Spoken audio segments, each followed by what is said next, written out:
ya St. Paul's Bikeke.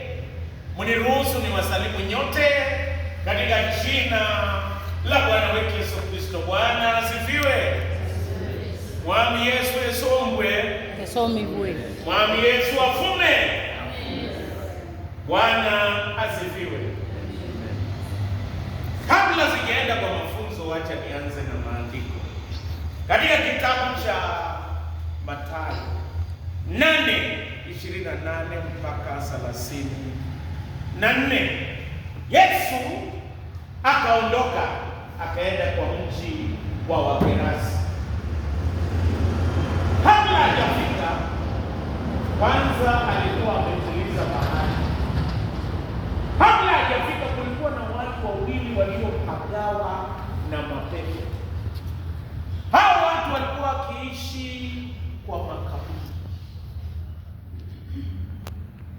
Hawangeweza kushikwa, walikuwa wakiwekwa hata kwa nyororo. Hao watu wangekata hizo nyororo.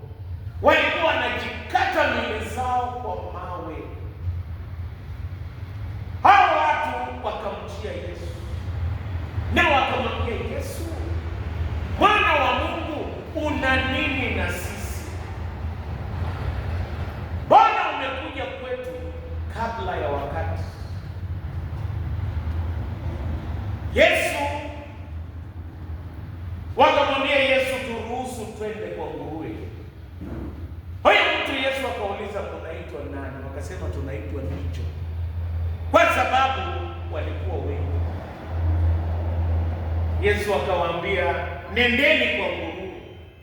Na watu ambao walikuwa wakichunga nguruwe wakashangaa. Nguruwe ambao walikuwa wakiwachunga karibu 5,000 wakatoka na wakakimbia wakaingia majini. Leo nataka kuongea kuhusu Yesu analete uhuru. Christ brings freedom. Lakini kwanza anakuja penye tu. Nataka niwaambie Yesu anakuja penye tu. Pale ambapo hao watu walikuwa, kitu cha kwanza walikuwa ni pahali ambapo wako chini ya utumwa wa pepo.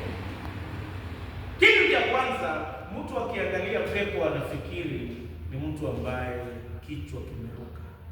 Lakini tabia yoyote ambayo unaruhusu kidogo mpaka inakutawala na kukuongoza, inaweza kuwa hasira, inaweza kuwa shuki, inaweza kuwa tabia yoyote, unairuhusu polepole kwa maisha yako mpaka wakati inakutawala inakuwa pepo.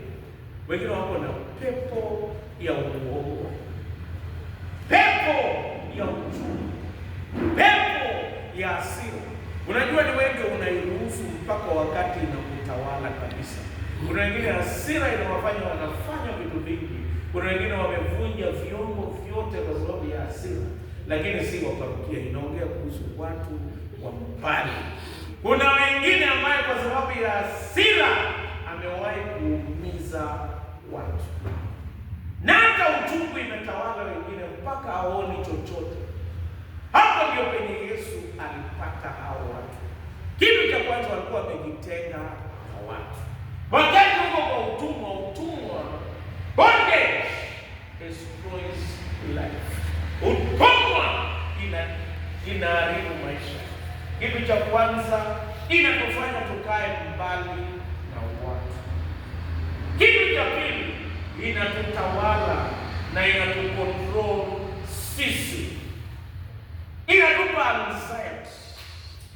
Hata wakati mwingine utumwa inafanya watu wanakula zaidi. Kukula saa zingine ni watu kujificha kwa maneno ambayo iko ndani yake. Nataka nikwambie, inatawala watu. Inaiba amani, inaiba furaha, inaiba matumaini.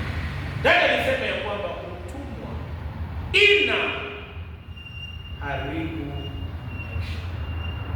Na baada ya kwamba kuna makesi kwa jamii na kanisa, ni kwa sababu ya utumwa.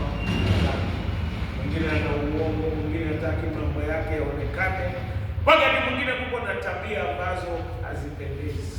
Habari njema ni ya kwamba hatutakikani kukaa kwa utumwa. Wakati Kristo alikuja akauliza, nyinyi ni nani? Wewe ni nani?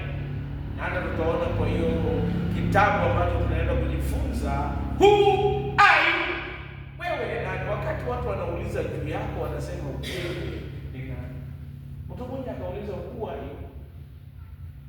Mwingine akasema you are what you do when you are alone. Wewe ni chenye unafanya ukiwa peke yako. Na sitaki kama ingekuwa video waoneshe chenye kila mtu anafanya akiwa peke yake. Sijui wangapi wangetaka kuona hiyo video mbele ya kila mtu, chenye unafanya ukiwa peke yako. Yesu akauliza wewe ni nani?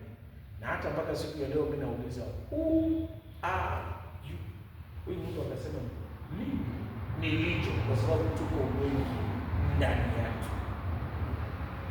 Alafu kitu kingine ni ya kwamba Yesu anapokuja ana mamlaka juu ya mapepo na nguvu za giza, na akaamuru waende kwa nguvu. Mwisho nikimalizia, unaweza kufanya vitu viwili. Hao watu wawili walikubali Yesu, wakawa huru, wakarejeshwa katika akili yao timamu, na wakarudi wakakaa miguuni pa Yesu Kristo. Watu wa nchi, wakati nguruwe 5,000 ilikufa, wakamsihi Yesu aende. Kwa hivyo kuna vitu viwili tunaweza kufanya siku hiyo. Tunaweza kukubali na iko gharama yake. Ukikubali kuna gharama, unakubali nguruwe 5,000 ipotee. Vitu ambavyo ulikuwa unapenda unaachana nayo. Na hata chenye ulikuwa umeficha unasema kutokea leo nimeacha. Kuna gharama ukikubali uhuru, lakini pia kuna baraka. Lakini kuna wengine wanakataa. Hao watu walimwambia Yesu atoke, walimsihi Yesu atoke, kwa sababu walipoangalia gharama wakasema hapana, tutaki uhuru, wacha tuendelee kubakia katika hali yetu. Siku ya leo nakuuliza wewe, utamwambia Yesu aondoke ama utampokea na hata kulipia gharama? Kuna vitu ambavyo ni lazima utaviacha. Mungu wa amani awabariki kwa jina la Mungu Baba, Mwana na Roho Mtakatifu.